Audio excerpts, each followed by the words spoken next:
नमस्कार मेरे प्यारे YouTube के साथियों, मैं हूं मिस्टर एक्स और आज आपके लिए एक और जबरदस्त धमाकेदार कहानी लेकर के सामने हाजिर हो चुका हूं।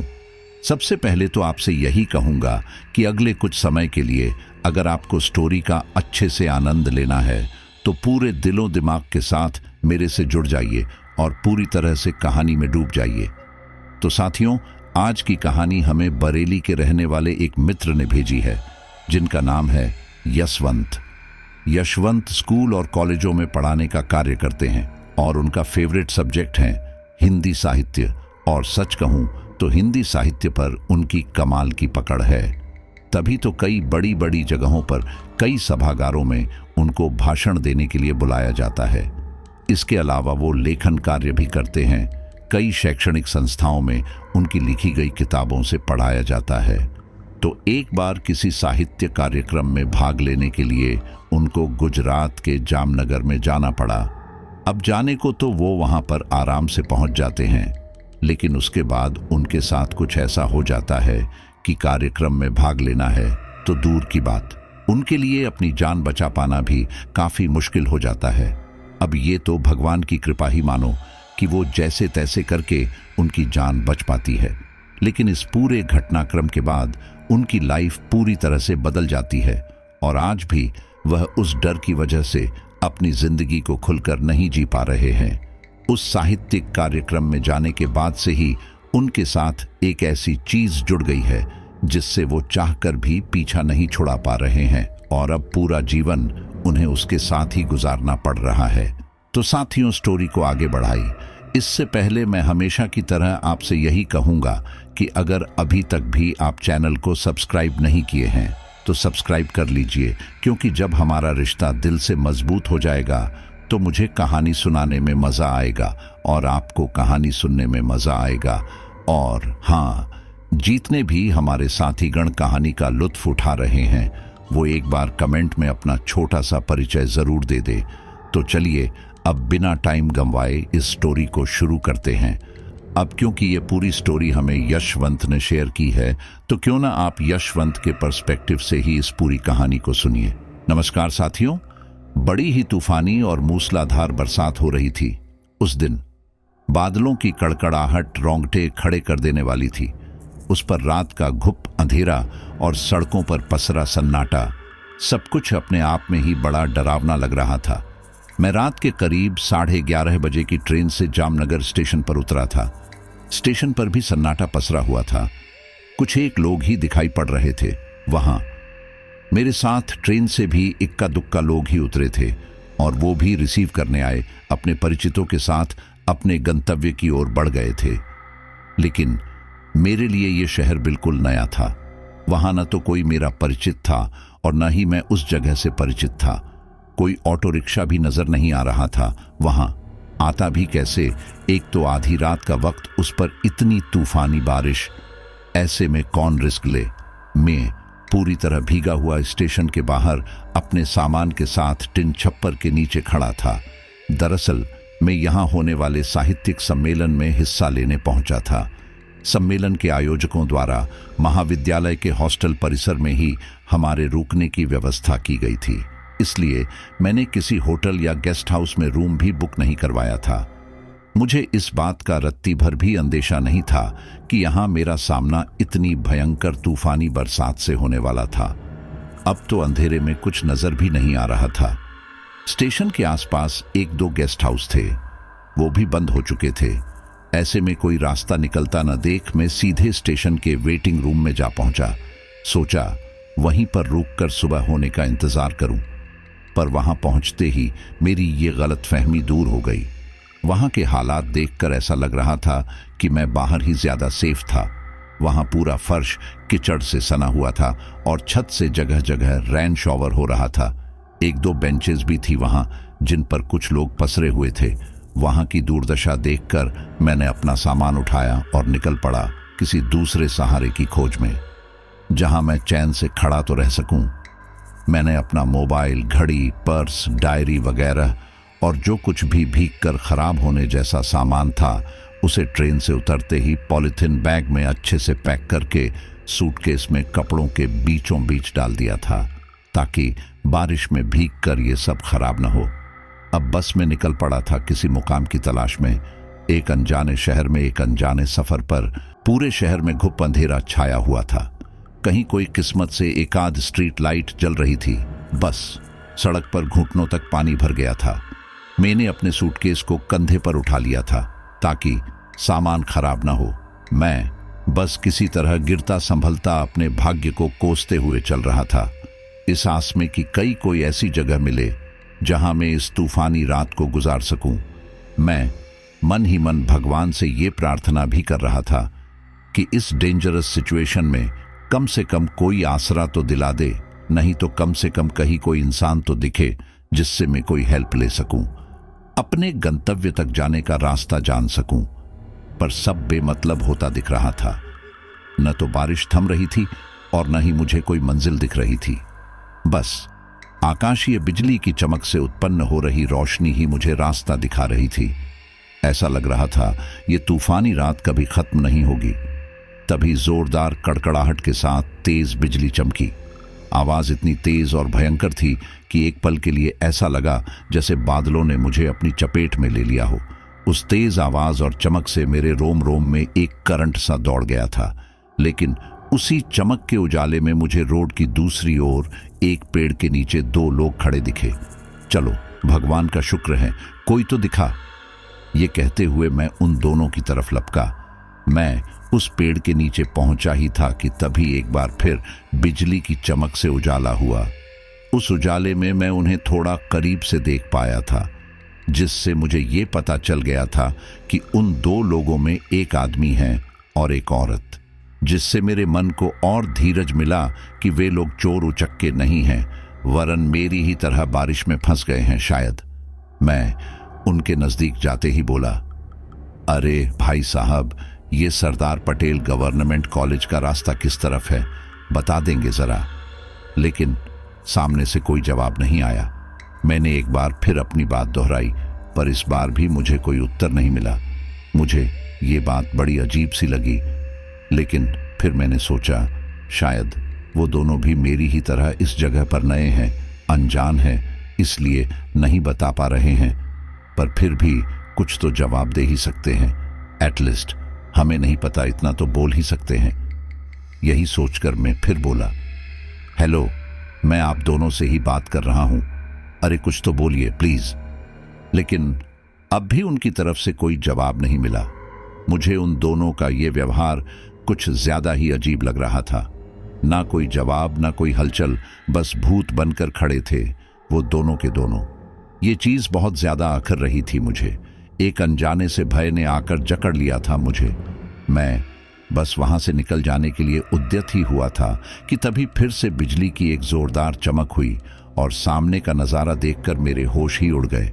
वे दोनों लोग, उनके माथे से खून रिस रहा था।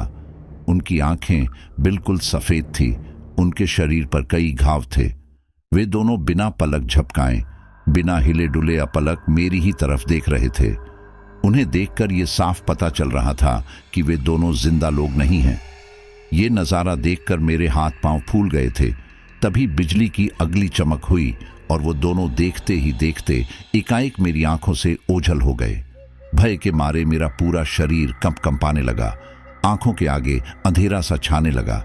एक बारगी तो ऐसा लगा कि मैं गश खाकर वहीं गिर जाऊंगा, पर किसी तरह मैंने खुद को संभाला और तेज कदमों के साथ वहां से निकल पड़ा। मैं बिना पीछे मुड़े तेज कदमों से लगभग भागता हुआ सा चला जा रहा था। मुझे तो ये तक पता नहीं था कि मैं जिस रास्ते पर जा रहा हूं अंततः वो जाएगा कहां। हे भगवान, कहां मैं तुझसे हमराही मिला देने की प्रार्थना कर रहा था और तूने कहां मुझे भूतों से मिला दिया। ये तूफानी रात और ये बरसात क्या कम थी जो अब पता नहीं आगे क्या होगा। यही सोच सोच कर मेरे प्राण सूख रहे थे।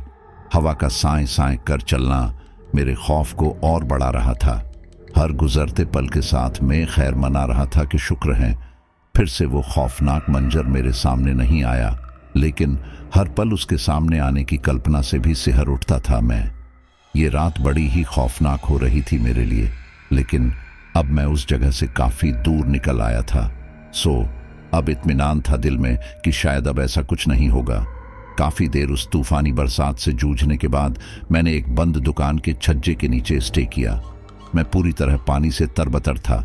सूटकेस भी पूरी तरह भीग गया था। उस पर बरसाती रात की वो ठंडी हवा। मैं ठंड के कारण कंपा रहा था।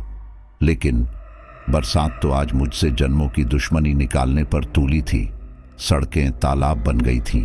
रोड कमर तक पानी से भर गए थे। ऐसे में मुझे अब किसी भी तरह की मदद मिलना इम्पॉसिबल लग रहा था। सच में एकाएक परिस्थितियां कितना बदल सकती हैं, इस बात का अंदाजा मुझे आज हो रहा था। उस भारी बरसात और कड़कड़ाती ठंड में पूरी तरह से भीगा हुआ मैं किसी तरह अपनी सांसों को संभाले हुए था। ऐसा लग रहा था शायद ये रात मेरी जिंदगी की आखिरी रात होने वाली है। इतनी देर सामान उठाए घुटनों तक भरे पानी में बरसती बरसात के बीच में चल चल कर मैं थक कर निढाल हो चुका था। इसलिए मैं उस दुकान के शटर के बाहर लगभग पूरी तरह पानी में डूब चुकी सीढ़ियों पर ही हताश होकर बैठ गया। बिजली की कड़कड़ाहट, तूफानी बरसात, बादलों की डरा देने वाली गर्जना, आधी रात, अनजान शहर, अनजान जगह, मौत का सा सन्नाटा और उस पर उन दो प्रेतात्माओं के दर्शन। किसी भी आम इंसान के लिए इससे ज्यादा भयानक और क्या हो सकता है।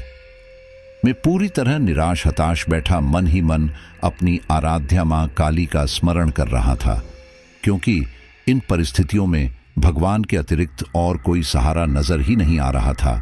सो मैं मन ही मन उनका ध्यान कर रहा था। तभी एक बड़ी सी गाड़ी के तेज हॉर्न की आवाज मेरे कानों में गूंज उठी। हॉर्न की आवाज सुनते ही मेरा ध्यान टूटा और मैंने अपनी आंखें खोली। वहां सामने एक कैंपर खड़ा था। अचानक वहां उस कैंपर को देखकर मेरी बाँछें खिल गई। लेकिन दूसरे ही पल कुछ देर पूर्व हुए उस भयावह भूतिया हादसे का पुनः स्मरण हो आया मुझे, और मैंने अनहोनी की आशंका से अपनी आंखें फिर मूंद ली, जैसे अब मैं फिर से वो सब देखने के लिए तैयार नहीं था। लेकिन उस गाड़ी ने भी मेरा पीछा नहीं छोड़ा। उसके अंदर तेज आवाज में हॉर्न तब तक बजता रहा जब तक कि मैं उठकर उसके पास न जा पहुंचा। जैसे ही मैं उस गाड़ी के पास पहुंचा, वो स्टार्ट हो गई। डर के मारे में 2 कदम पीछे हट गया। लेकिन जब दोबारा कोई हलचल नहीं हुई तो मैं मां काली को याद करता हुआ हिम्मत करके उसके बिल्कुल करीब जा पहुंचा और अंदर झांक कर देखा तो सामने एक अधेड़ उम्र का आदमी ड्राइविंग सीट पर बैठा दिखा। वो मेरी ही तरफ देख रहा था। मुझे अंदर झांकता देख वो बोला, आइए बाबूजी, अपना सामान ले आइए, हम ले चलते हैं आपको सरदार पटेल कॉलेज। उसके मुंह से ये बात सुनकर मैं हतप्रभ हो गया। मुझे समझ ही नहीं आया कि आखिर वो बंदा है कौन और उसे कैसे पता है कि मैं कहाँ जाना चाहता हूँ। कुछ देर पहले जो भूतिया हरकत हुई थी मेरे साथ, कहीं ये उसी का तो छलावा नहीं। हे महाकाली मां, रक्षा करना। भय ने मन ही मन मुझे विचलित कर दिया था। शायद वो ड्राइवर मेरी मनोदशा समझ गया था, इसलिए उसने अपने हाथ से इशारा करते हुए पूछा, क्या हुआ जनाब, किस सोच में पड़ गए? मैंने कहा, कुछ नहीं। उसने कहा, अच्छा तो फिर ले आइए अपना सामान जल्दी। देखिए बरसात तो बढ़ती ही जा रही है, अगर समय पर नहीं निकले तो फिर साक्षात मां काली को ही आना पड़ेगा आपको बचाने। ये कहते हुए वो हंस पड़ा। उसकी इस बात ने तो मुझे और भी ज्यादा डरा दिया था। मैं समझ ही नहीं पा रहा था कि उसे ये कैसे पता चला कि मैं मन ही मन मां काली से सहायता मांग रहा था। मेरी तो कुछ समझ ही नहीं आ रहा था कि करूं तो करूं क्या। अंततः हिम्मत करके मैंने उससे पूछ ही लिया कि वो कौन है और मेरे बारे में इतना सब कैसे जानता है। तब ठहाका लगा के हंसते हुए वो बोला, अरे बाबूजी, हम तो कॉलेज में कैटरिंग का सामान सप्लाई करने के लिए गए थे, तो उन लोगों ने हमें आप लेखकों की सेवा में नियुक्त कर दिया। हम तो आपको लेने स्टेशन भी गए थे, पर आप वहां से निकल पड़े थे, तो आपको खोजते हुए हम भी आपके पीछे चले आए यहां तक। आश्चर्यचकित होते हुए मैंने पूछा, अच्छा तो फिर तुमने मुझे पहचाना कैसे? मुस्कुराते हुए वो बोला, अरे बाबू साहब कमाल करते हैं, आप भी। इसमें न पहचानने वाली बात ही कहाँ है। इतनी रात में भरी बरसात के बीच कोई सैर सपाटा करने तो निकलेगा नहीं। पूरा शहर घूम आया हूं, कहीं ना तो कोई बंदा दिखा ना बंदे की जात। विस्मय भरे स्वर में मैंने फिर पूछा, और मां काली वाली बात? तो वो थोड़ा चकित होते हुए बोला, कौन सी बात? फिर एकाएक अपने स्मृति पटल पर जोर देकर याद करते हुए वो बोला, अच्छा वो, अरे वो तो हम काली मैया के भक्त हैं। अरे हां, तो इब समझे। ये कहते हुए वो हंस पड़ा। उसका ये व्यवहार मुझे बड़ा ही अजीब लगा। मैंने पूछा, क्या समझे? उसने निवेदन करते हुए कहा, यही कि आप भी काली मैया के ही भक्त हैं और उन्हीं से सहायता मांग रहे थे। तो लो, माई ने भेज दिया हमको आपकी सेवा में। अब अगर आपका जांच पड़ताल खत्म हुआ हो तो चले। भाई बरसात से हालत बिगड़ रही है बाबू साहब। मैं अब भी डरा हुआ तो था, पर उसकी बातें ठीक ही लग रही थी। अब चाहे ये कहो कि उस समय वो मेरे लिए डूबते को तिनके सहारे जैसा ही था, या फिर कहा जाए तो मरता क्या न करता, दोनों ही कहावतें फिट हो रही थीं मुझ पर। मैं उस पर भरोसा करके उसकी गाड़ी में सवार हो चुका था। अब पता नहीं आगे क्या होने वाला था।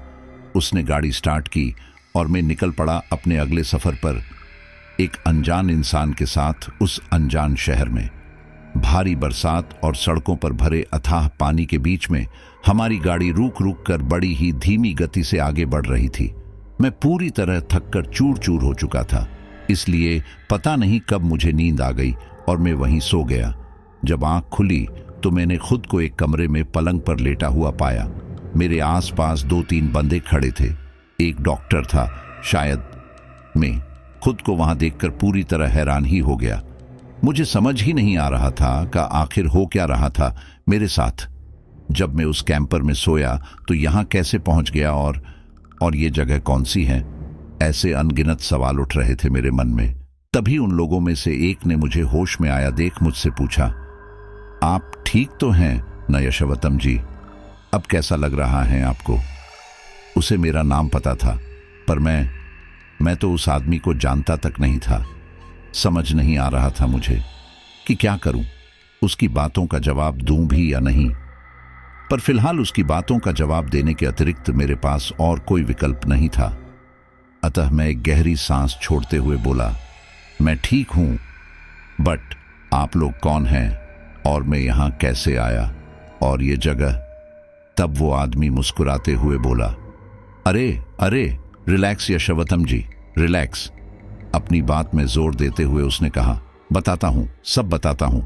ये जगह सरदार पटेल गवर्नमेंट कॉलेज का बॉयज हॉस्टल है और मैं हूं यहां का वार्डन हरफुल।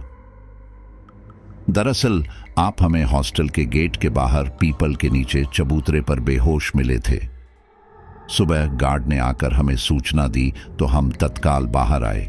देखा तो आपको बहुत तेज बुखार था, तो हमने सीधे पुलिस को सूचना देने की सोची, पर फिर सोचा पहले डॉक्टर को ही बुलाना ठीक होगा, इसलिए आपको अंदर ले आए और डॉक्टर साहब को बुलवा लिया।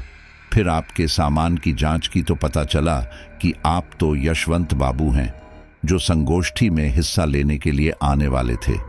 अब पूरे 2 घंटे बाद होश में आए हैं आप। लेकिन अब सब ठीक है सरकार, अब तो बस आप यहां आराम कीजिए। डॉक्टर साहब इंजेक्शन लगाई दिए हैं और हम दवाई भी मंगवा दिए हैं। आप सम्मेलन को 1-2 दिन बाद ज्वाइन कर लीजिएगा। ठीक है, मैंने भी उसकी बात में अपनी सहमति जताते हुए हामी भर दी। डॉक्टर और वो लोग चले गए और मैं सुकून से बेड पर लेटा रहा। एक ही पल में सारे टेंशन, सारी तकलीफें दूर जो हो गई थी और मैं सही सलामत अपनी मंजिल तक आ पहुंचा था। पर अब कल रात की भयावहता यादें बनकर मेरी आंखों के सामने मंडरा रही थी। सब कुछ जैसे रिपीट सा हो रहा था मेरी आंखों के सामने।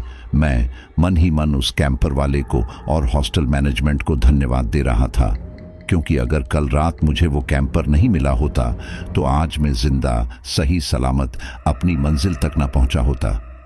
तभी वार्डन हरफुल जी एक बार फिर मेरे कमरे में दाखिल हुए और मेरी तरफ देखते हुए बोले, ये लीजिए यशवंत बाबू, कुछ फल खा लीजिए और ये आपकी दवाइयाँ, कुछ खा लेने के बाद इन्हें भी ले लीजिएगा। उन्होंने मुझे दवाइयों और फ्रूट्स के बैग थमा दिए। उनके द्वारा की गई इतनी केयर वाकई में प्रशंसनीय थी। सो उन्हें धन्यवाद देते हुए मैं बोला, इस सब के लिए आपका बहुत बहुत धन्यवाद हरफुल जी। मुस्कुराते हुए उन्होंने कहा, अरे कैसी बातें कर रहे हैं आप सर जी, हमारा तो काम ही है संगोष्ठी में पधारने वाले लेखकों और कवियों की सेवा शुश्रूषा करना, और फिर आप तो बीमार हो गए हैं, फिर इसमें धन्यवाद की क्या बात है, ये तो हमारा फर्ज है। मुस्कुराते हुए मैंने कहा, वो सब तो ठीक है हरफुल जी, पर आज मैं जिंदा हूं तो सिर्फ आपकी वजह से। अगर आप वो कैंपर गाड़ी नहीं भेजते हमें रिसीव करने, तो कल की बरसात में हम जामनगर की सड़कों पर मिट्टी में मिल गए होते। लेकिन मेरी बात सुनकर हरफुल जी मुस्कुराने की बजाय शॉक्ड हो गए और बोले, ये आप क्या कह रहे हो यशवंत बाबू, हमने तो आपको क्या किसी भी लेखक या कवि को लिवाने कोई गाड़ी नहीं भेजी। अरे तनिक सोचिए, हम गाड़ी कैसे भेज सकते हैं, भला हमें कैसे पता होगा कौन कब कहां किस गाड़ी से कितने बजे आ रहा है। और वो आगे बोले, लगता है आपको बेहोशी और बुखार की वजह से गलतफहमी हो गई है, आप आराम कीजिए, मैं चलता हूं, हॉस्टल का कुछ सामान लाने के सिलसिले में बाजार जाना है। ये कहते हुए वे वहां से चल दिए, लेकिन उनकी बात सुनकर मेरा माथा ठनका। हे माँ महाकाली, अगर गाड़ी कॉलेज की तरफ से नहीं आई थी तो किसकी तरफ से आई थी, और उस ड्राइवर ने मुझसे झूठ क्यों बोला, कौन था वो, और किसने भेजा था उसे मेरे पास। उसे तो सब कुछ पता था मेरे बारे में कि मैं एक राइटर हूं, सरदार पटेल कॉलेज जाना चाहता हूं, और तो और महाकाली का भक्त भी हूं। इतना सब कैसे जानता था वो मेरे बारे में, कहीं वो भी कोई भटकती आत्मा तो नहीं था। यही सोच सोच कर मेरा दिल बैठा जा रहा था। साथ ही साथ मुझे ये समझ नहीं आ रहा था कि अगर वो कोई रूह थी तो उसने मेरी मदद क्यों की।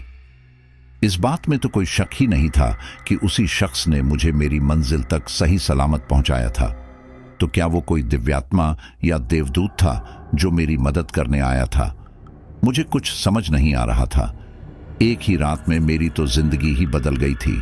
मुझे एक ही रात में दो अलग अलग अनुभव हुए थे, एक दिव्य और दूसरा भूतिया, एक चमत्कार और दूसरा खौफनाक।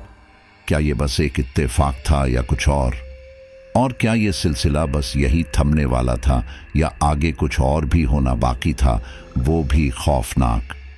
पूरा हॉस्टल सुनसान पड़ा था। सारे लेखक और कवि गोष्ठी में सम्मिलित होने कॉलेज चले गए थे।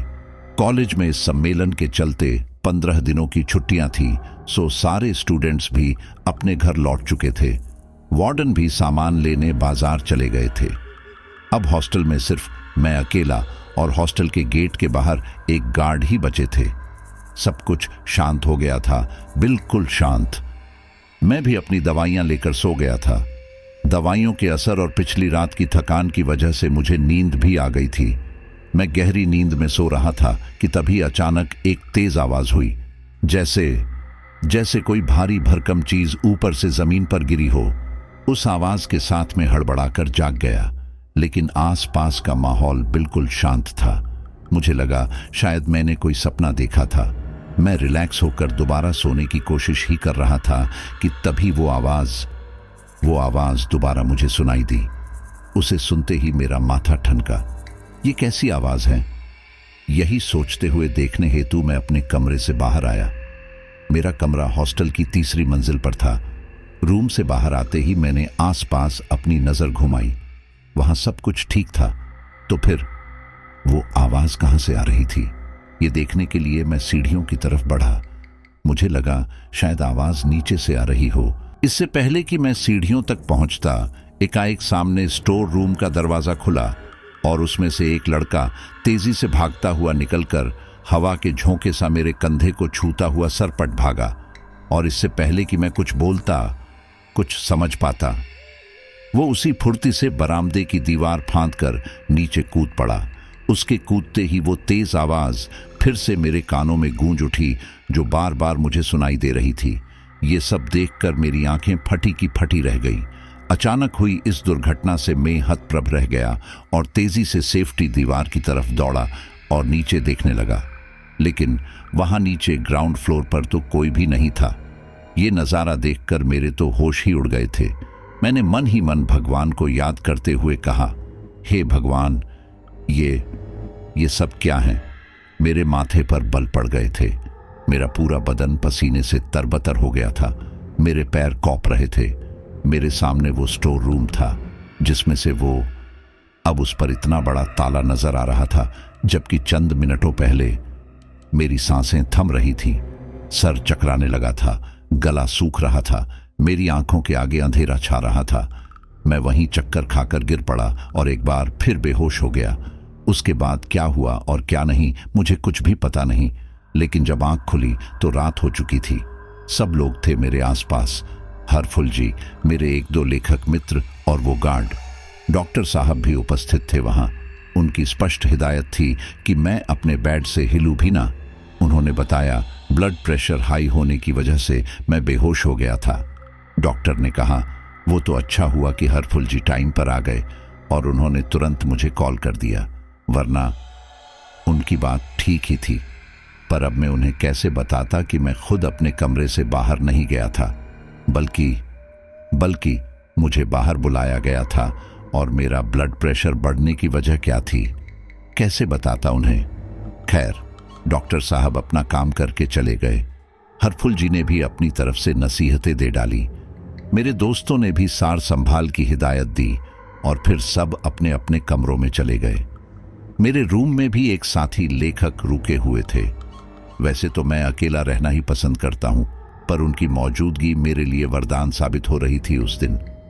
वो जनाब तो आराम से अपने पलंग पर पसर कर सो गए थे, पर मैं अब भी जाग रहा था।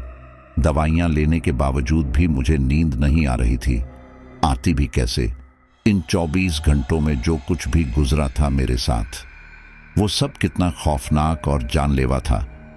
ये जामनगर की ट्रिप तो मेरे लिए जानलेवा साबित हो रही थी।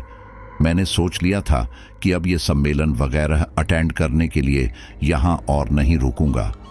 बस एक बार ठीक हो जाऊं पूरी तरह, फिर निकल जाऊंगा यहाँ से।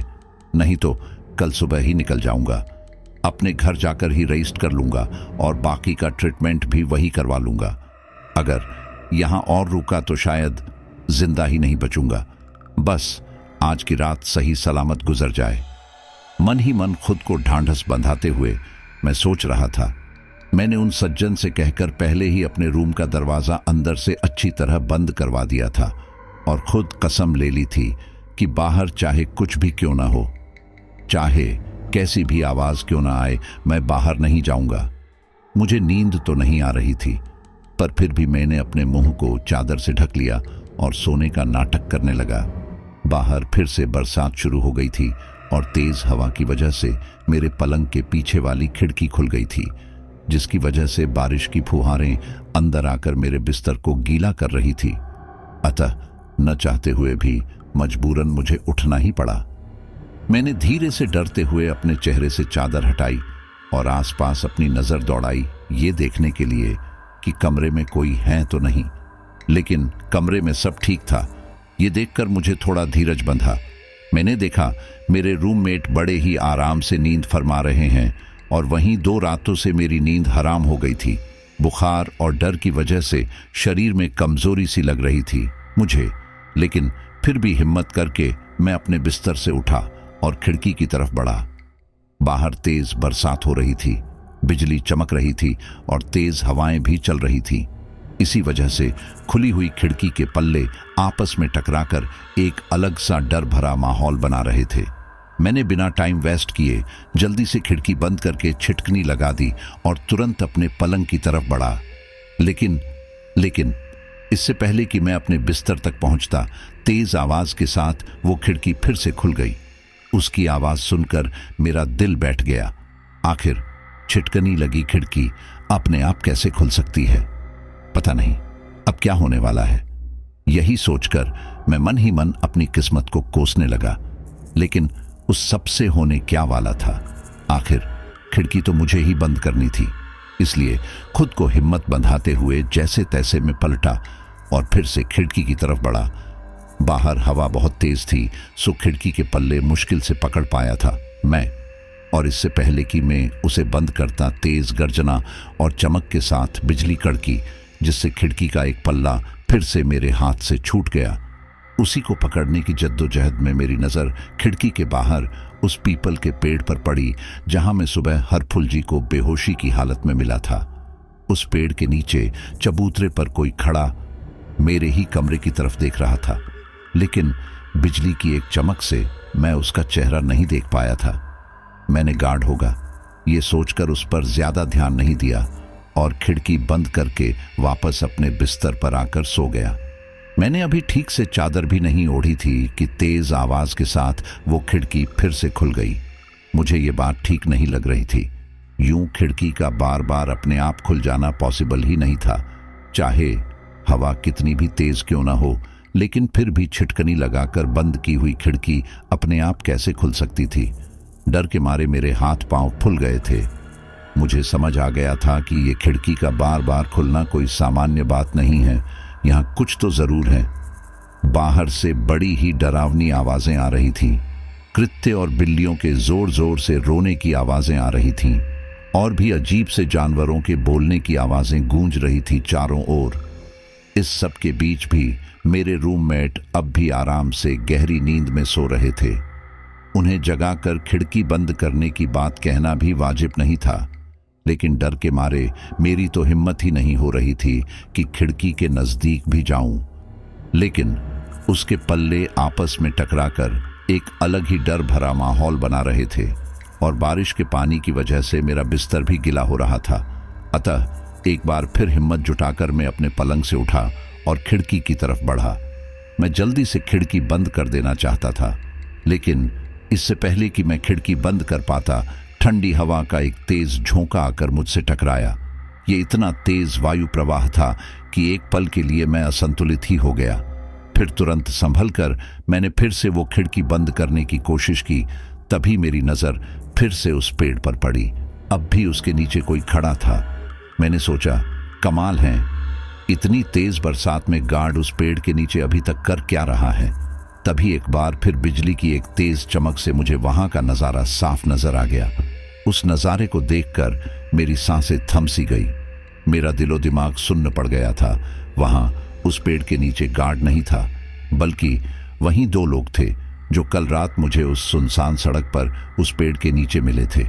वहीं दोनों भटकती आत्माएं, उनकी नजरें मुझ पर ही टिकी हुई थी।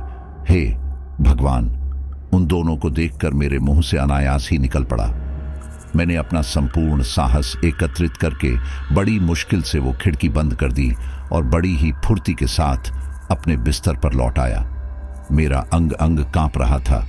बुखार भी अचानक बहुत तेज हो गया था। डर के मारे मेरे रोम रोम में एक सिहरन सी हो रही थी। शरीर का तापमान भी बहुत ज्यादा बढ़ गया था। इतने ठंडे माहौल में भी मैं अंगारे की तरह तप रहा था। मेरे पसीने छूट रहे थे। ऐसा लग रहा था कि अब शायद मैं और नहीं जी सकूंगा। रही सही कसर अब उस खिड़की ने पूरी कर दी। वो खिड़की खड़खड़ाती हुई फिर से खुल गई। ये भूत लीला थी। अब मुझे झांत हो गया था कि आखिर खिड़की क्यों बार बार अपने आप खुल रही थी। मेरी हालत खराब हो गई थी।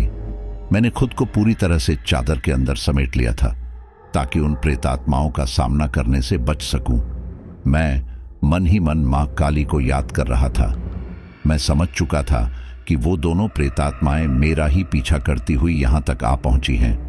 खून की प्यासी उन दुष्ट आत्माओं से तो अब सिर्फ मां काली ही मुझे बचा सकती थी।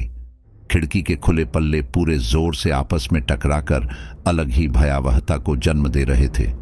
बारिश का पानी मुझे पूरी तरह गीला कर रहा था, पर मैं इन सब की परवाह किए बिना चुपचाप लाश की तरह अपने आप को चादर में कवर किए हुए अपने बिस्तर पर पड़ा हुआ था।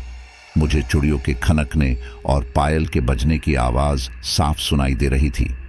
साथ ही साथ तेज तेज कदमों के साथ किसी आदमी के चलने से बूटों की आवाज भी आ रही थी। मैंने चादर के अंदर से ही आंखें खोलकर देखा तो मुझे कमरे में उन दोनों की मौजूदगी का एहसास हो गया। वो दोनों मेरे ही बेड के चारों तरफ चहलकदमी कर रहे थे। ये सब देखकर मैंने तुरंत अपनी आंखें बंद कर ली और जोर जोर से काली कवच का पाठ करने लगा। शायद ये मां के ही नाम की शक्ति थी कि वो दोनों मेरे इतना करीब होते हुए भी मुझे हाथ न लगा सके। ये प्रेत लीला लगभग आधे घंटे तक चली और मैं निरंतर लेटा लेटा ही कवच पाठ करता रहा। उन दोनों ने मुझे उठाने के लिए सब कुछ किया। मेरे बेड को घड़ी की सुई की तरह जोर जोर से चारों तरफ घुमाया। डरावनी आवाजें भी सुनाई। कभी ऐसा लगता जैसे कोई जोर जोर से हंस रहा है, तो कभी कोई जोर जोर से रोने लगता। कभी मुझे महसूस होता कि कोई मेरी चादर खींच रहा है और मैं चादर को और मजबूती से पकड़ लेता। मैंने कवच का पाठ अब और भी ज्यादा ऊंची आवाज में करना शुरू कर दिया था, जिससे आतंकित होकर वो दोनों प्रेतात्माएं वहां से चली गई और एकाएक सब कुछ शांत हो गया। लेकिन मैं जानता था कि ये उनका छलावा भी हो सकता है, सो यूं ही चुपचाप लेटा रहा और मन ही मन मंत्र जाप करता रहा। खिड़की खुली होने की वजह से अब भी लगातार खड़खड़ा रही थी। अंदर पानी भी आ रहा था, लेकिन मैंने उस सब की कोई परवाह नहीं की। मैं बस मृतप्राय होकर यूं ही पड़ा रहा। थोड़ी देर बाद मुझे अपने कमरे में फिर से हलचल महसूस हुई। मैंने अपनी चद्दर को हल्का सा उठाकर देखने की कोशिश की।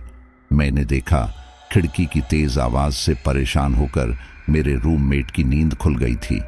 वो मुझे इतनी आवाज और पानी के बीच में इस तरह तल्लीनता से सोता देख अचरज में पड़ गए थे। अब उन्हें क्या पता था कि चादर के अंदर में जगा हुआ था।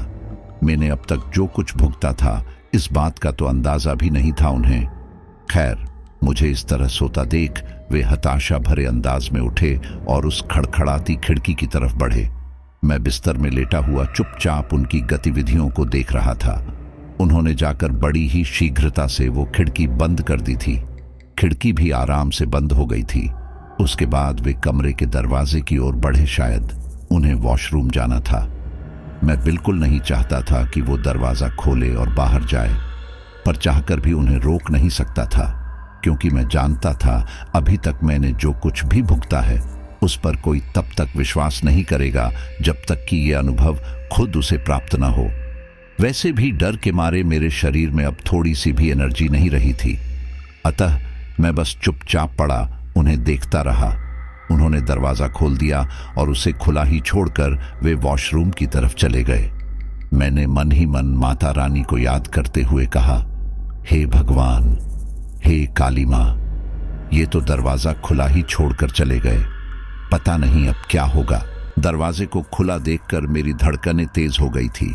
मैं तेज तेज सांसें ले रहा था, जैसे कि मैं खौफ रहा था। मेरी नजर बस दरवाजे पर ही जा टिकी थी।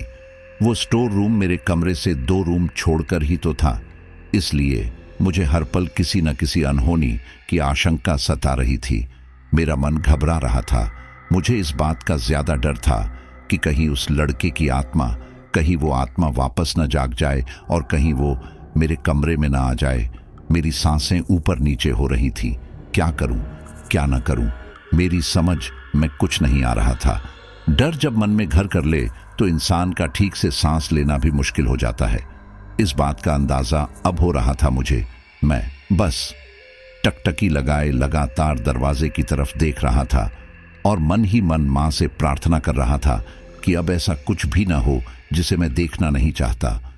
उन दोनों स्त्री पुरुष की आत्माएं जो मेरे पीछे यहां तक आ गई थी, मुझे उनके भी वापस लौट आने का डर सता रहा था। उन सज्जन को गए हुए लगभग 10 से 15 मिनट बीत चुके थे, पर वो लौटकर नहीं आए थे, जिसकी वजह से मेरा दिल बैठा जा रहा था। मुझे उनकी चिंता हो रही थी। आखिर कहाँ रह गए वो? कहीं कुछ हो तो नहीं गया उनको? कहीं उस लड़के की आत्मा से सामना तो नहीं हो गया उनका? इसी तरह की ढेरों आशंकाएं मेरे मन को व्यथित कर रही थी, पर मेरी हिम्मत ही नहीं हो रही थी कि मैं अपने बिस्तर से उठूं भी और जाकर देख सकूं कि सब ठीक है या नहीं। हर गुजरते पल के साथ मेरा दिलो दिमाग सुन्न पड़ रहा था। मेरे रोंगटे खड़े हो गए थे। हवा की साए सौए, बरसात की बूंदों से उत्पन्न टप टप की आवाज और उस पर यह घुप अंधेरा, सब कुछ बुरी तरह डरा देने वाला ही तो लग रहा था। यहाँ समय अपनी गति से चल रहा था। उन्हें बाहर गए आधा घंटा होने आया था, लेकिन वे अब तक नहीं लौटे थे। मैं समझ गया था कि उनके साथ जरूर कुछ अनहोनी हो गई है। मेरी तबीयत बहुत ज्यादा खराब हो गई थी इस सब के कारण। बिस्तर से उठ पाने की भी ताकत नहीं बची थी मुझ में, लेकिन फिर भी ऐसी सिचुएशन में उनकी हेल्प के लिए जाना जरूरी था। इसलिए किसी तरह अपने डर को काबू में करके खुद को संभालते हुए मैं अपने बिस्तर से उठा और सहमे सहमे कदमों को भरते हुए अपने कमरे से बाहर निकला। मुझे इतना ज्यादा डर लग रहा था उस टाइम कि मैं बयां भी नहीं कर सकता। मेरे डर का अंदाजा सिर्फ इस बात से लगाया जा सकता है कि मैंने उस टाइम स्टोर रूम तो क्या अपने आसपास भी नजरें नहीं घुमाई। मैं अब कुछ भी खौफनाक नहीं देखना चाहता था। मैं अपनी नजरें झुकाए लंबे लंबे कदम भरता हुआ सीधे वॉशरूम की तरफ बढ़ा। वहां पहुंचकर मैंने देखा तो वॉशरूम का दरवाजा बाहर से ही बंद था। फिर इतनी रात में मेरे रूममेट कहां जा सकते हैं, ये सोचकर मैं हैरान हो गया। मैंने इधर उधर नजरें दौड़ाई पर कहीं पर भी कोई नहीं था। मैंने अपनी पूरी हिम्मत जुटाकर मां को याद करते हुए सेफ्टी दीवार से नीचे भी झांका पर कहीं पर भी कोई नजर नहीं आ रहा था। मैंने मां को याद करते हुए अपने आप से कहा, हे मां, ये कटारिया जी ये कहां चले गए, अब कहां ढूंढूं उन्हें मैं। और फिर मैं आगे बोला, अब हिम्मत करके यहां तक आ गया हूं तो चलो मैं भी वॉशरूम हो आता हूं। यही सोचकर मैंने धीरे से वॉशरूम का दरवाजा खोला। दरवाजा खोलते ही मैंने जो देखा वो अविश्वसनीय था। वॉशरूम के अंदर कटारिया जी औंधे मुंह फर्श पर पड़े थे। उनकी आंखें पूरी खुली हुई थीं। उन्हें देखकर ऐसा लग रहा था जैसे उन्होंने कुछ भयानक देख लिया हो। उनकी ये हालत देखकर मेरा सर चकरा गया। मुझे उस टाइम कुछ भी नहीं सूझ रहा था कि मैं क्या करूं। मैंने आप देखा ना, तांव और दौड़ता हुआ अपने रूम के साथ वाले दूसरे कमरों के दरवाजे खटखटाकर उन्हें जगाया। फिर सबको साथ लेकर मैं वॉशरूम की तरफ बढ़ा जहां कटारिया जी बेसुध पड़े थे। उनकी ये हालत देखकर बाकी सब लोग भी हैरान थे। उनमें से एक सज्जन बोले, अरे ये कटारिया जी को क्या हो गया? तो दूसरे ने कहा, हाँ भाई, पता नहीं क्या हो गया इनको, शाम तक तो अच्छे भले थे। इस प्रकार सब लोग आपस में फुसफुसाहट करने लगे। ये देखकर मुझे बहुत गुस्सा आ गया और उन सबको झिड़कते हुए मैंने कहा, अरे आप सब लोग अपनी गॉसिप्स बाद में कर लीजिएगा, पहले इनकी मदद कीजिए प्लीज। मैं इन सब दुर्घटनाओं से त्रस्त हो चुका था। उन सब पर चिल्लाते हुए बोला। मेरे गुस्से का उन पर भरपूर असर हुआ और वे लोग तुरंत कटारिया जी को कमरे में ले आए। किसी ने कॉल करके वार्डन को सूचना दी। रातों रात डॉक्टर को भी बुलवा दिया गया, पर अब सब बेकार था। कटारिया जी चल बसे थे। डॉक्टर ने बताया उन्हें सीरियस अटैक आया था और इसकी एक वजह भयानक डर भी हो सकती है। जिस तरह से उनकी आंखें फटी की फटी रह गई थीं, तो ये बात तो साफ थी कि उन्होंने कुछ ऐसा देख लिया था जो भयानक से भी भयानक था। पर आखिर वो था क्या? दुहक भरी गहरी आहें भरते हुए मैं सोच रहा था, आखिर ऐसा क्या देख लिया था कटारिया जी ने कि उनके दिल ने धड़कना ही छोड़ दिया? ये सवाल मेरे दिलो दिमाग को झकझोर रहा था। कटारिया जी की मौत से पूरे खेमे में सनसनी फैल गई। सब उनके इस तरह अचानक गुजर जाने से शॉक्ड थे। ये एक एक्सीडेंटल डेथ थी, सो पुलिस को इन्फॉर्म करना भी जरूरी था। इसलिए हरफुल जी ने पुलिस को इन्फॉर्म कर दिया था। पुलिस ने आकर सबसे पूछताछ शुरू कर दी थी। सबसे पहले उन्होंने मुझसे ही बात की। मैं उन्हें क्या बताता? जो कुछ मैंने देखा था उसे कोई कभी भी स्वीकार नहीं करता। इसलिए मैंने बस उनसे इतना ही कहा कि मेरी तबीयत बहुत ज्यादा खराब थी, सो मैं दवाई लेकर सो गया था। रात को नींद खुली तो देखा दरवाजा खुला हुआ था और कटारिया जी बिस्तर में नहीं थे। मैंने इधर उधर देखा लेकिन वो कहीं नहीं दिखे तो मैं वॉशरूम चला आया। यहां आकर देखा तो दरवाजा बाहर से बंद था।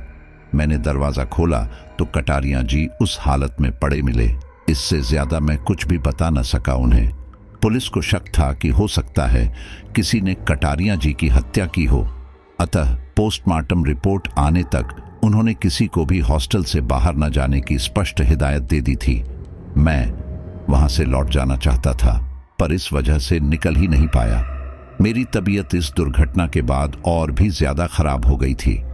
अब तो हरफुल जी को मेरी तबीयत की ओर ज्यादा चिंता हो रही थी, इसलिए उन्होंने मुझ पर पूरा ध्यान देना शुरू कर दिया था। दोपहर में जब वो दवाइयां देने मेरे पास मेरे कमरे में आए तो मैंने हिम्मत करके उनसे उस लड़के की रूह के बारे में पूछ ही लिया। मैं जानता था कि इस हॉस्टल के वार्डन होने के नाते उन्हें इस बारे में जरूर पता होगा, क्योंकि ये बात तो जाहिर ही थी कि ये हादसा सिर्फ मेरे साथ ही नहीं हुआ होगा। मुझसे पहले भी तो किसी न किसी ने उस रूहानी लड़के को जरूर देखा होगा। मैं ये रहस्य जानना चाहता था, इसलिए मैंने इस बारे में हरफुल जी से सीधी बात की। वे मेरा हालचाल पूछते हुए बोले, कहिए यशवंत बाबू, अब कैसी तबीयत है आपकी? खाना खाया कि नहीं? मैंने कहा, भूख नहीं है हरफुल जी। उन्होंने मुझे उठाते हुए कहा, अरे ऐसे कैसे चलेगा भाई, खाना तो खाना ही पड़ेगा, नहीं तो आप दवाई कैसे लेंगे? फिर बोलिए, अब जो होना था सो हो चुका, हमारे हाथ में कुछ नहीं था। अब आप इस बारे में सोचना छोड़ दीजिए और अपना ख्याल रखिए। मैं थाली लगवाता हूं, आप उठिए और खा लीजिए थोड़ा सा, मैं ठीक से खाना खा लूं। ये देखने के लिए वो मेरे पास ही बैठ गए और मेरा ध्यान बटाने के लिए इधर उधर की बातें करने लगे। ये ठीक अवसर था उनसे सब कुछ जानने का, सो मैंने उनसे डायरेक्ट पूछ ही लिया, एक बात बताइए हरफुल जी। वे बोले, हाँ हाँ यशवंत जी बोलिए। मैंने पूछा, आप यहां कितने सालों से हैं? तो वे हंसते हुए बोले, यशवंत बाबू भाई, जब से ये हॉस्टल बना है ना, हम तब से ही यहाँ के वार्डन हैं। पूरे 20 साल हो गए हैं हमें यहाँ। उनके मन में रहस्य उत्पन्न करने के उद्देश्य से मैंने कहा, अच्छा तब तो अचरज भरे अंदाज में उन्होंने पूछा, तब तो क्या यशवंत बाबू? मैं जो चाहता था वही हुआ। उनके मन में रहस्य और संदेह का समंदर उफनने लगा। उनके मुंह से सच उगलवाने के लिए यह करना आवश्यक था। कुछ देर मैं बिना कुछ बोले शांत ही रहा और लगातार उनके चेहरे पर उठते भावों को पढ़ने की कोशिश करने लगा। उनके माथे पर बल पड़ गए थे, पसीने की बूंदें उनके चेहरे पर नृत्य कर रही थी। वो बेचैन हो रहे थे। मुझे इस तरह खामोश देखकर उनकी बेचैनी और बढ़ गई थी। अपनी इस बेचैनी को दूर करने की कोशिश करते हुए उन्होंने दोबारा मुझसे पूछा, तो क्या यशवंत बाबू आपने बताया नहीं? तब मैं तपाक से बोल पड़ा, तो ये कि आप उस रूहानी लड़के के बारे में तो जरूर जानते होंगे। मेरे मुंह से ये बात सुनते ही उनके होश उड़ गए। वे अवाक होकर बस मेरा मुंह ताकते रह गए। मैंने कहा, क्या हुआ हरफुल जी, कुछ गलत कहा क्या मैंने? तब लड़खड़ाती हुई सी आवाज में वे बोले, आपको इस बारे में कैसे पता? गुस्से से आग बबूला होते हुए मैंने कहा, आप ये पूछ रहे हैं हरफुल जी, आप जानते भी हैं कि कल पूरे दिन और रात, इनफैक्ट पूरे 36 घंटों से मेरे साथ क्या हो रहा है। मैं मरणासन्न स्थिति में पहुंच गया हूं। और जब आप जानते थे कि यहां ऐसा कुछ है, तो कल बीमारी की हालत में मुझे यहां अकेला क्यों छोड़ दिया था आपने?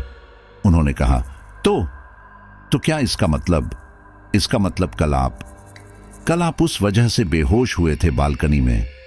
मैंने कहा, हां, आप नहीं जानते हरफुल जी, जब से मैंने यहां जामनगर में कदम रखा है, तब से पता नहीं क्या क्या और क्यों हो रहा है मेरे साथ।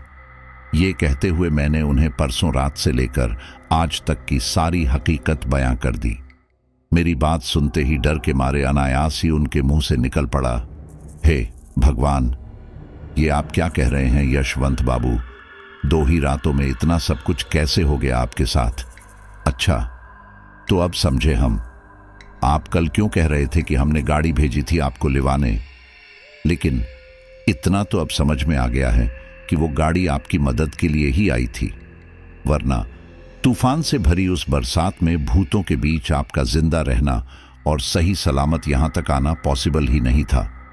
और तो और इतनी प्रेत लीला देख लेने के बाद भी आप जिंदा हैं, ये तो वाकई में कोई बहुत बड़ा चमत्कार ही है। वरना जिस तरह से आप बता रहे हैं, भूतों का वो जोड़ा जो आपके पीछे यहां तक आ गया, आपको जिंदा नहीं छोड़ता, लेकिन आपकी जान लेना तो दूर, वो तो आपको छू भी नहीं पाए। और तो और उस लड़के की आत्मा जिसे आपने हॉस्टल में देखा था ना, वो हर किसी को दिखाई नहीं पड़ती, लेकिन जिसे भी दिखती हैं वो फिर जिंदा नहीं बचता। कुछ लोग तुरंत ही डर के मारे दम तोड़ देते हैं, जैसे कि हमारे कटारिया जी, और कुछ लोग एक गहरी लंबी श्वास छोड़ते हुए वे बोले, कुछ लोग पागल होकर कुछ महीनों में। उनकी बात सुनकर डर के मारे मेरा माथा ठनका और बरबस मेरे मुंह से निकल पड़ा, क्या उन्होंने कहा, हाँ यशवंत जी, ये सच है, पर हाँ ये भी सच है कि आपके साथ वास्तव में कोई अविनाशी शक्ति जरूर है। तभी तो आज आप भले चंगे हैं, जिंदा भी और होशो हवाश में भी। मैंने कहा, हाँ आप ठीक कह रहे हैं हरफुल जी, मेरे साथ मेरी माँ काली हैं। हो ना हो, उन्होंने ने ही हर बार इन प्रेतात्माओं से रक्षा की है मेरी। वो कैंपर भी उन्हीं की दया से मिला था मुझे। उस ड्राइवर ने संकेत भी किया था इस बारे में, पर शायद उस वक्त डर के मारे मैंने उसकी बातों पर ज्यादा गौर नहीं किया। खैर, आप तो मुझे ये बताइए कि आखिर वो लड़का है कौन, और वो किसी किसी को ही क्यों दिखता है? हरफुल जी बोले, ये तो मुझे नहीं पता यशवंत बाबू कि उस लड़के की रूह किसी किसी को ही क्यों दिखती है। हाँ, बस मैं इतना जानता हूं कि वो हैं कौन। मैंने पूछा, क्या मतलब आप जानते हैं कि वो आत्मा किसकी है? हरफुल जी ने बताना शुरू किया, हाँ मैं जानता हूं कि वो कौन है। आज से 20 साल पहले जब ये हॉस्टल बना था, तब यहाँ के फर्स्ट बैच में कुछ शरारती लड़कों ने इस हॉस्टल में दाखिला लिया। वे लड़के इतने शरारती और नालायक किस्म थे कि किसी से नहीं डरते थे। हमेशा अपने जूनियर्स की रैगिंग करते थे, उन्हें परेशान करते थे। हमारी भी नहीं सुनते थे वो लोग, बड़े बाप की बिगड़ैल औलाद जो थे। एक दिन उन्होंने फर्स्ट ईयर के एक स्टूडेंट तेजपाल की खूब खिंचाई की, जिससे तंग आकर उसने उन लड़कों की हमसे कंप्लेन कर दी। हमने उन बिगड़ैलों को खूब डांटा और समझाया, लेकिन इस बात का उन पर कोई असर नहीं हुआ। उलटा वो तेजपाल को और ज्यादा सताने लगे, जिससे तंग आकर उसने कॉलेज के प्रिंसिपल से उन सब की शिकायत कर दी। प्रिंसिपल ने उन लोगों को खूब खरी खोटी सुनाई, उनके माँ बाप को बुलाकर उनकी करतूत से वाकिफ भी करवाया और उन्हें 15 दिनों के लिए हॉस्टल और कॉलेज दोनों से रेस्टिगेट भी कर दिया। उन्हें पूरे कॉलेज और अपने माँ बाप के सामने शर्मसार होना पड़ा, जिसकी वजह से वे लोग बदले की आग में झुलसने लगे। वे लोग किसी भी हालत में तेजपाल से बदला लेना चाहते थे और उन्होंने लिया भी। 15 दिनों बाद जब वे लोग कॉलेज लौटे तो उनका बिहेवियर बिल्कुल बदल गया था। अब वे लोग न तो किसी की रैगिंग करते और न ही किसी को परेशान। हम सब बहुत खुश थे कि तेजपाल ने उन्हें सजा दिलवाकर ठीक ही किया। देखो कितना सुधर गए हैं ये लोग। पर हमें क्या पता था कि वे लोग सुधरे नहीं हैं, बस अच्छा बनकर मौका तलाश रहे हैं तेजपाल से बदला लेने का। बेचैनी और जिज्ञासा भरे स्वर में मैंने पूछा, तो फिर क्या हुआ हरफुल जी? तब वे एक गहरी सी हताशा भरी श्वास छोड़ते हुए बोले, फिर होना क्या था यशवंत बाबू? उन कमबख्तों ने अपना बदला पूरा करने के लिए पूरे 6 महीने इंतजार किया और कॉलेज के वार्षिकोत्सव का दिन चुना। उस दिन शाम को कॉलेज में फंक्शन था, सब उसी की तैयारियों में लगे थे। तेजपाल भी बहुत खुश था क्योंकि उसने भी फंक्शन में पार्टिसिपेट किया था। कितना मनहूस दिन था वो। उस शाम वो बच्चा प्रोग्राम में आया ही नहीं। हमें तो पता ही नहीं चलता कि वो प्रोग्राम में नहीं है, अगर स्टेज से बार बार उसके नाम को अनाउंस नहीं किया गया होता। अपनी बारी आने के बाद भी लड़का नदारद है, ये देखकर मेरे मन में शक हुआ और मैं विचार करने लगा, अचानक ये कैसे हो सकता है कि तेजपाल प्रोग्राम में ना आए? आखिर वो तो अपने प्रोग्राम को लेकर कितना एक्साइटेड था। कुछ न कुछ तो गड़बड़ जरूर है। यही सब सोचकर मेरी नजरों ने उन शैतानों को ढूंढना शुरू कर दिया, पर वे लोग भी मुझे कहीं नहीं दिखे। मैं समझ गया जरूर कुछ अनहोनी हो गई है और मैं गार्ड धोलूराम को लेकर सीधे हॉस्टल पहुंच गया। पर तब तक बहुत देर हो चुकी थी। जब मैं और धोलूराम यहां पहुंचे तब तक तेजपाल मर चुका था। उसकी लाश नीचे ग्राउंड फ्लोर पर पड़ी थी। उन कमीनों ने उसे तीसरी मंजिल से नीचे फेंक दिया था। पुलिस ने उन लोगों को गिरफ्तार भी किया, पर पैसे और रसूख के दम पर वे लोग छूट गए और वो भला लड़का अपनी जान से हाथ धो बैठा। बस उस दिन के बाद ये सिलसिला चालू हो गया। उसकी रूह हॉस्टल में रहने वाले लड़कों को यहाँ वहाँ भटकती दिखाई देने लगी। बहुत से लड़के इस वजह से हॉस्टल छोड़कर भाग गए। तब हम लोगों ने पंडित जी को बुलाकर यहाँ शुद्धि करवाई और तेजपाल के कमरे को हमेशा के लिए बंद कर दिया और उस पर स्टोर रूम का बोर्ड लगा दिया ताकि कोई गलती से भी उसमें न जाए। उस दिन से उसकी प्रेतात्मा कभी किसी को नजर नहीं आई। हरफुल जी से चौंकते हुए मैंने पूछा, पर अब ये क्या हो रहा है? हरफुल जी बोले, यही कोई 7-8 साल पहले की बात है। हॉस्टल में छुट्टियां चल रही थी। सब लड़के अपने घरों को गए हुए थे। हॉस्टल पूरी तरह खाली पड़ा था।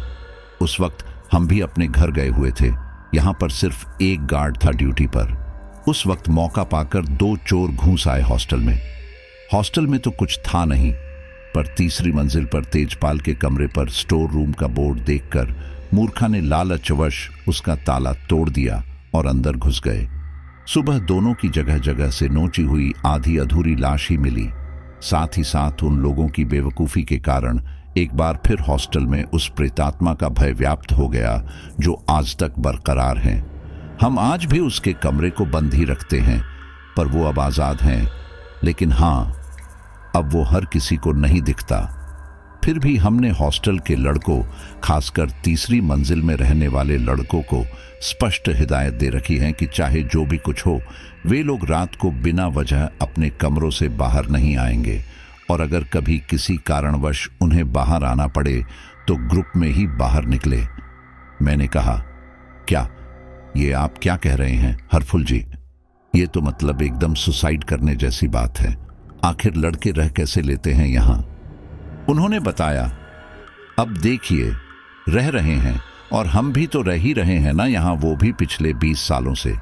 उनकी बात सुनकर मेरी जिज्ञासा और बढ़ गई और मैंने उनसे पूछा, एक बात बताइए हरफुल जी, क्या पिछले 20 सालों में आपने कभी तेजपाल की आत्मा को नहीं देखा? मेरी बात सुनकर वो मुस्कुरा दिए और फिर मेरे हाथ पर अपना हाथ रखते हुए बहुत ही धीमे स्वर में उन्होंने कहा, हाँ यशवंत बाबू, मैंने उसे देखा है। उनकी ये बात सुनकर मेरे तो तोते ही उड़ गए। अपनी बात को आगे बढ़ाते हुए वे बोले, मैंने एक नहीं कई बार उसे देखा है, कभी बालकनी से छलांग लगाते हुए तो कभी यहाँ वहाँ भटकते हुए। वो चीखता है, चिल्लाता है, मैंने वो सब देखा और सुना है। उनकी इस बात ने मेरे रोंगटे खड़े कर दिए थे। मेरे पूरे शरीर में एक सिहरन सी हो रही थी। ऐसा लग रहा था जैसे हजारों चींटियों ने एक साथ मेरे शरीर को डंक मारा हो। लेकिन मेरी जिज्ञासा अब भी शांत नहीं हुई थी। उनकी बात सुनकर मैं डर जरूर गया था, पर फिर भी मुझे तो पूरा सच जानना था। अतः मैंने उनसे फिर पूछा, अगर ये सच है हरफुल जी की आपने तेजपाल के खौफनाक साए को कई बार देखा है, तो फिर आप अभी तक सही सलामत कैसे? आपने तो कहा था उसे देखने वाला आज नहीं तो कल मर ही जाता है। मेरे सवाल को सुनते ही उनके चेहरे पर एक गहरी सी मुस्कुराहट उभर आई और मेरी ओर देखते हुए वे बोले, आपने ठीक कहा महाराज। ये सच है कि आज तक जिस किसी ने भी तेजपाल के प्रेत को देखा है वो जिंदा नहीं बचा, पर उसने कभी मुझ पर कोई प्रहार नहीं किया और ना ही कभी डराने की कोशिश की है, क्योंकि मैं, धोलूराम और प्रिंसिपल साहब, हम 3 ही ऐसे लोग हैं इस हॉस्टल में जिन्हें वो अच्छी तरह से पहचानता भी है, और हम ही वो लोग हैं जिन्होंने कभी न कभी तेजपाल की मदद की थी। इसलिए उसने कभी हम लोगों में से किसी को न तो डराया और न ही कभी कोई नुकसान पहुंचाने की कोशिश की। घबराते हुए मैंने कहा, अच्छा, लेकिन वो हम लोगों को तो जरूर नुकसान पहुंचाना चाहता है, खासकर मुझे, क्योंकि मैं ही वो बंदा हूं उस भयानक प्रेतात्मा को देखा है और अब तक जिंदा भी हूं, और आपके कहे अनुसार उसे देखने वाला कभी जिंदा नहीं बचता। इनफैक्ट हम सब ने देखा भी है कैसे उसने कटारिया जी को हमेशा हमेशा के लिए मौत की नींद सुला दिया। वहीं पुलिस ने हम लोगों को यहां से न जाने के लिए सख्त पाबंद कर रखा है। अब कहीं उसका अगला टारगेट में तो नहीं?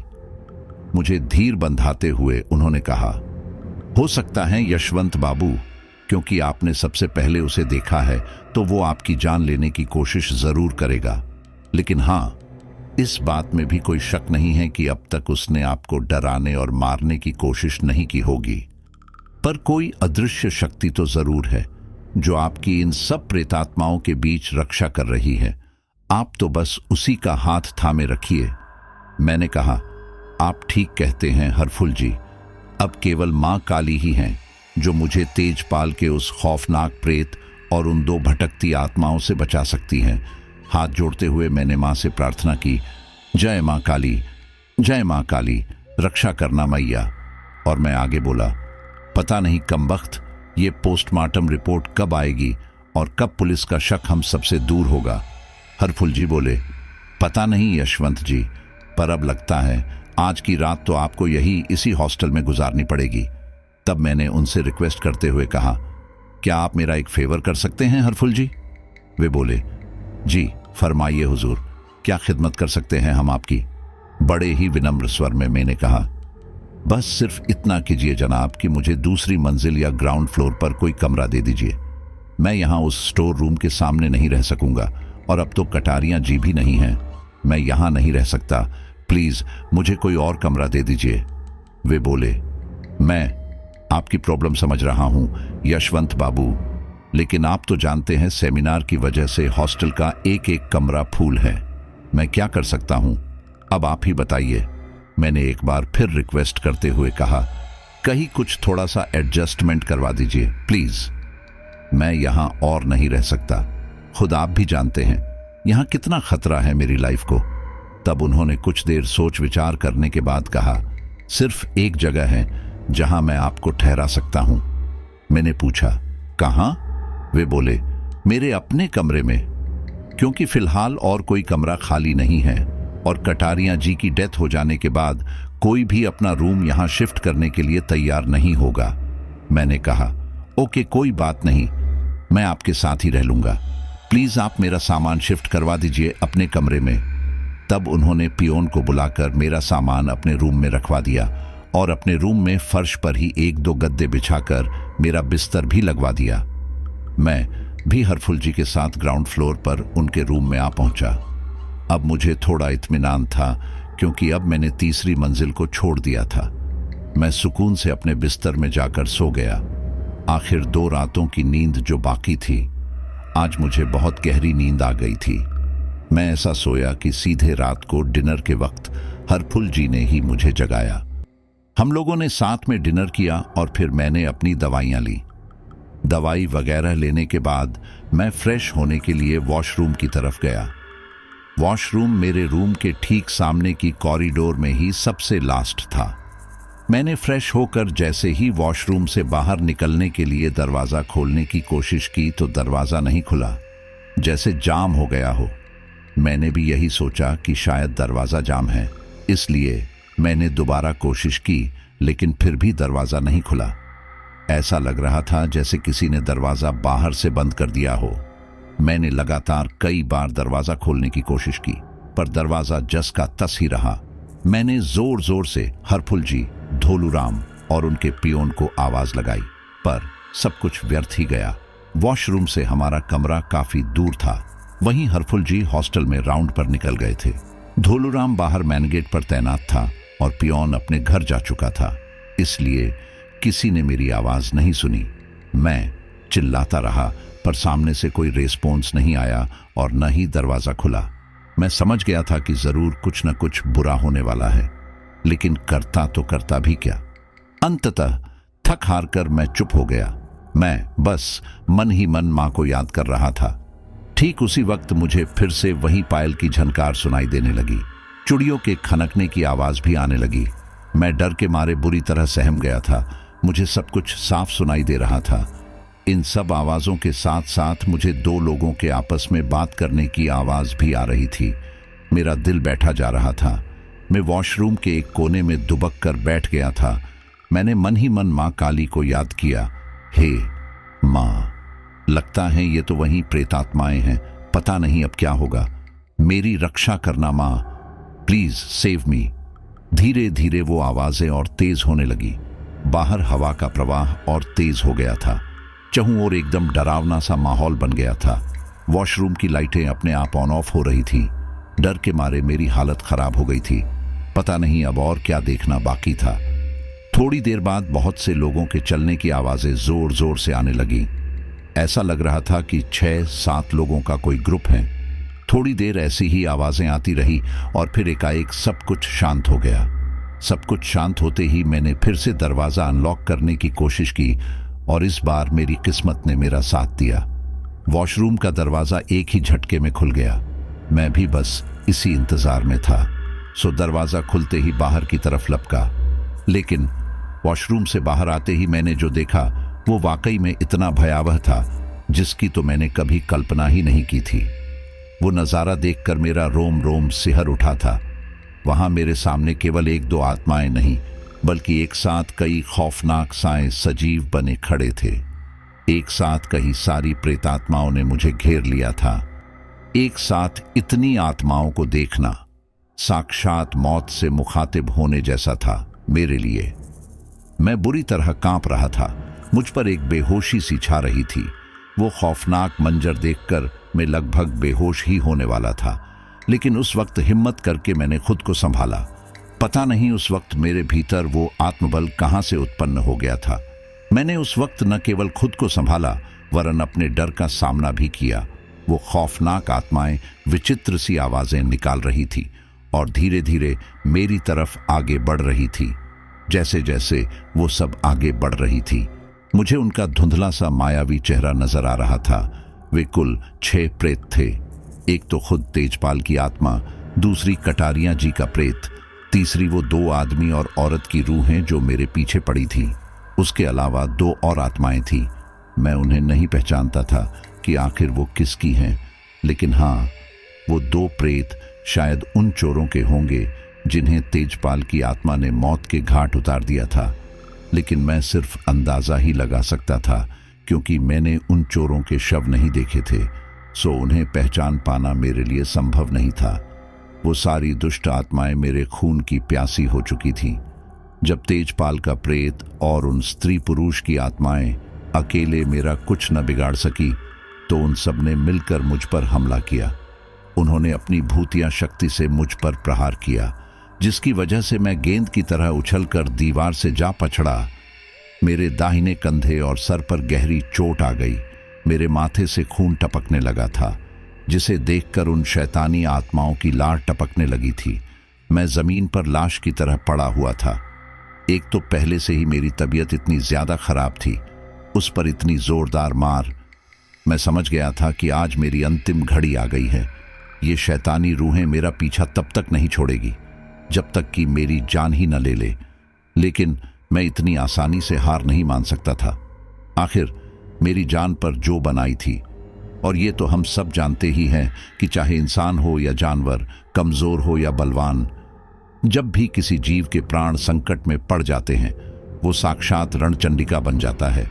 फिर सामने इंसान हो या शैतान, वो किसी से भी भिड़ जाता है।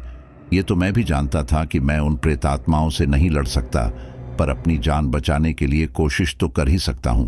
शक्ति न सही, युक्ति तो लगा ही सकता हूं। बस फिर क्या था, मैंने अपने संपूर्ण आत्मबल को एकत्रित किया और आहें भरते हुए तड़पकर मर जाने का अभिनय किया। मैंने कुछ देर के लिए अपनी सांसें भी रोक लीं, ताकि वो दुष्ट आत्माएं मुझे मरा समझकर या तो छोड़ दे या मेरे और ज्यादा नजदीक आए। मैं ये भी भली भांति जानता था कि वो दुष्ट आत्माएं इतनी सहजता से मुझे नहीं छोड़ेगी। वो मेरे पास जरूर आएगी, और हुआ भी वही। मुझे मरा हुआ समझकर वो सब शीघ्रता से मेरे ऊपर लपकी। बस इसी पल का तो इंतजार था मुझे। जैसे ही उन सब ने मेरे शरीर को छुआ, मैंने जोर जोर से नरवाण मंत्र का जाप करना शुरू कर दिया। नरवाण मंत्र का प्रहार वे प्रेतात्माएं सहन नहीं कर सकी। वे जलन के मारे तड़पने लगी, चीखने चिल्लाने लगी। इस महामंत्र के प्रभाव से उनके अनश्वर अक्ष स्वरूप में भी भीषण आग की लपटें उठने लगी। वे त्राही त्राही कर इधर उधर भागने लगी। मैं अब भी अपने पूरे मनोबल के साथ बुलंद स्वर में मंत्र जाप कर रहा था। मेरे सामने उन प्रेतात्माओं की दुर्दशा हो रही थी, किंतु इस समय मुझे केवल अपने प्राणों की चिंता सता रही थी।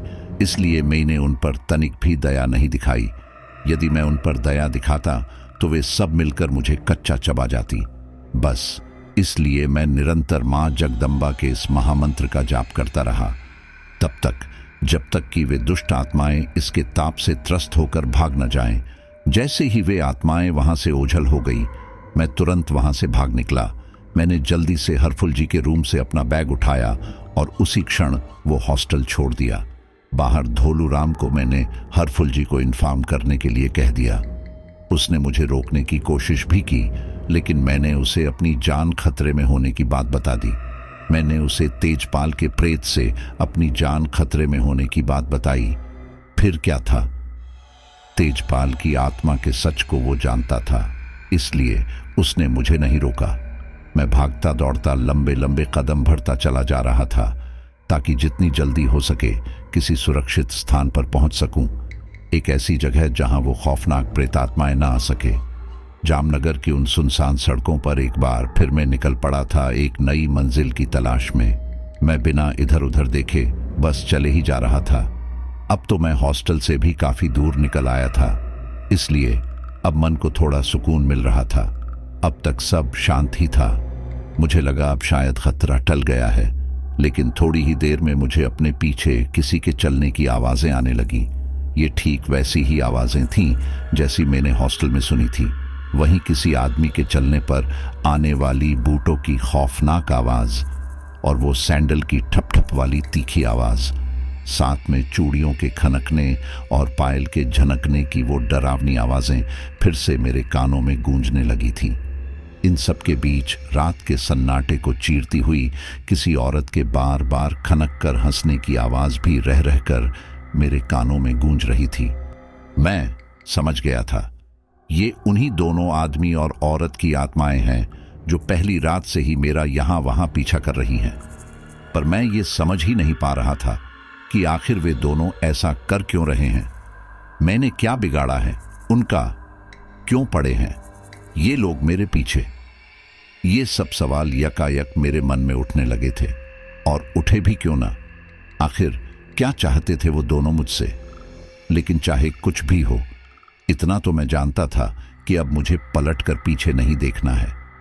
वो दोनों आत्माएं मुझे डराने के लिए हर संभव कोशिश कर रही थी, जैसे पीछे से बार बार मेरा नाम पुकारना, यशवंत, ओ यशवंत, यशवंत। जोर जोर से हवा चलाना जैसे कोई अंधड़ आ गया हो। पीछे से मेरे पैरों को पकड़कर मुझे गिराने की कोशिश करना, स्ट्रीट लाइट ऑन ऑफ होना, पेड़ों की डालियां अचानक टूटकर मेरे सामने गिर जाना, डरावनी आवाजें आना, लाइट के पोल गिर जाना, और इन सब के बाद उनकी वो डरावनी हंसी सुनाई देना। ये सब वाकई बहुत ज्यादा भयानक था, बहुत ज्यादा। अब तो मेरा शरीर ही नहीं, डर के मारे मेरी रूह तक कांपने लगी थी। पता नहीं क्या होने वाला था आगे, कहां और कब खत्म होने वाले थे मेरे खौफ के ये पल। उस रूह कंपा देने वाले वातावरण में मैं निरंतर चले जा रहा था, किसी ऐसी मंजिल की तलाश में जहां मुझे इन सब से निजात मिल सके। क्योंकि पिछली 2 रातों से मैं इतना कुछ भुगत चुका था जिसका अंदाजा लगाने मात्र से अच्छे अच्छों की रूह कांप जाए। वहीं वो दोनों आत्माएं किसी न किसी तरह मुझे रोकने की भरपूर कोशिश कर रही थी। उन्होंने मुझ पर कंकड़ पत्थरों की वर्षा तक कर दी थी, ताकि मैं घायल या बेहोश होकर वहीं गिर जाऊं। अपने आप को उन पत्थरों से बचाने के लिए मैंने अपना सूटकेस सर पर उठा लिया था, जिसकी वजह से मेरा सिर तो चोटिल होने से बच गया था, लेकिन मेरा जिस्म उन पत्थरों की मार से छलनी हो चुका था। पर हां, अगर उस टाइम में सूटकेस से अपने सर को कवर नहीं करता तो उन पत्थरों की चोट से या तो मेरा सर फट जाता और जान निकल जाती, या फिर मैं बेहोश हो जाता। बुरी तरह घायल और बीमार होने के बाद भी मेरे पैर मेरी जान बचाने के लिए उन सुनसान सड़कों पर बेहताशा दौड़ रहे थे। मुझे पक्का तो याद नहीं, पर हां, अंदाजन इतना तो बता ही सकता हूं कि उस रात ऐसे ही भागते भागते मुझे लगभग घंटे भर से ज्यादा समय होने आया था। पर अभी तक कोई ऐसी मंजिल नजर नहीं आई थी जहां मैं इन भूतों से दूर एक सुकून भरा आसरा पा सकूं। मैं बुरी तरह खौफ रहा था, गला सूख रहा था मेरा, पर मैं बरबस चले ही जा रहा था। अंततः मेरी बूझती आशा को दीपक की एक हल्की सी लौ मिल ही गई। मुझे सड़क के दूसरी तरफ एक मंदिर दिखाई दिया। मंदिर को देखते ही मेरा रोम रोम प्रफुल्लित हो उठा। मैं फटाक से उस मंदिर की तरफ लपका, लेकिन उन दोनों रक्त पिशाचों ने पीछे से मेरे पैरों को ही जकड़ लिया। मैंने अपने पैर छुड़ाने की लाख कोशिशें की, पर सब की सब विफल ही रही। वे दोनों प्रेतात्माएं मुझे पीछे खींच रही थीं। उनकी पकड़ इतनी मजबूत थी कि मैं ज्यादा देर खुद को संभाल ही नहीं पाया और औंधे मुंह जमीन पर गिर पड़ा। मेरे गिरते ही उन दुरात्माओं ने मेरे पैरों को पकड़कर मुझे पीछे खींच लिया। मैं हड़बड़ा कर सकते में आ गया, पर उन आत्माओं को रोक पाना मेरे वश में नहीं था। उस वक्त वे मुझ पर हावी हो चुकी थी। उन्होंने मुझे काफी दूर तक यूं ही उलटा घसीट कर एक ओर पटक दिया था। मेरे शरीर का अब कोई हिस्सा ऐसा नहीं था जो चोटिल न हो, जहां से खून न रिस रहा हो। दर्द के मारे मेरे मुंह से बस आहें निकल रही थी। मुझ में अब खड़े होने की भी ताकत नहीं बची थी। मेरे मुंह और नाक से खून रिसने लगा था। आंखों के आगे अंधेरा छाने लगा था। ऐसा लग रहा था कि बस अब कुछ ही पलों में सब कुछ खत्म हो जाएगा, और हो ही जाता जो उस वक्त वो बूढ़ी अम्मा वहां न आई होती। पता नहीं उस सुनसान सड़क पर अचानक वे कहां से मेरे लिए देवदूत बनकर आ गई थी। और सबसे बड़े आश्चर्य की बात तो ये है कि उनके आते ही वो दोनों प्रेतात्माएं पल भर में ही छूमंतर हो गई। मैं जमीन पर पड़ा तड़पता आहें भरता ये सब कुछ देख रहा था। उन बूढ़ी अम्मा ने मुझे सहारा दिया। जैसे ही उन्होंने अपने हाथ से मेरे शरीर को छुआ, मेरी सारी पीड़ा जाती रही। मेरी तबीयत भी सहसा दुरुस्त हो गई। ये सच में किसी चमत्कार से कम नहीं था मेरे लिए। फिर उन्होंने मेरे सर पर हाथ फेरा और मुझे संभाल कर उठाते हुए बोली, उठ बेटा, उठ जा। उनकी आवाज में एक अलग ही रोमांचित कर देने वाली मधुरता थी। मैं अब ठीक था। वे मुझे अपने साथ उसी मंदिर में ले गई जहां मैं उन आत्माओं से बचकर जाना चाहता था। वो मंदिर मां भवानी का ही था। उन्होंने मुझे मंदिर के प्रांगण में ही बिठा दिया और आश्वासन देते हुए बोली, तू यहां आराम कर बेटा, अब तुझे किसी से डरने की कोई जरूरत नहीं। मां के चरणों में व्यतीत कर। मुझे पूरी उम्मीद है कल तक वे तेरे सारे संकट हर लेंगी। ये जगदम्बा का मंदिर है, यहां कोई दुष्ट आत्मा नहीं आ सकती। इसलिए आज की रात तू यही मां जगदम्बा के पास रह। मैं अब चलती हूं। इतना कहकर वे वहां से चली गई और मैं मंत्रमुग्ध सा चुपचाप बैठा उन्हें देखता रहा। मैं उनसे बहुत कुछ पूछना चाहता था कि आखिर वे हैं कौन, जिनकी मात्र झलक पाते ही वो दोनों प्रेतात्माएं जो अब तक मेरी जान की दुश्मन बनी हुई थी, मुझे अपना शिकार बनाए बिना ही वहां से भाग गई। मैं उनसे ये भी जानना चाहता था कि इस अंधेरी रात में सुनसान सड़क पर वो क्या कर रही हैं और मेरी मदद करने अचानक कहां से आ गई।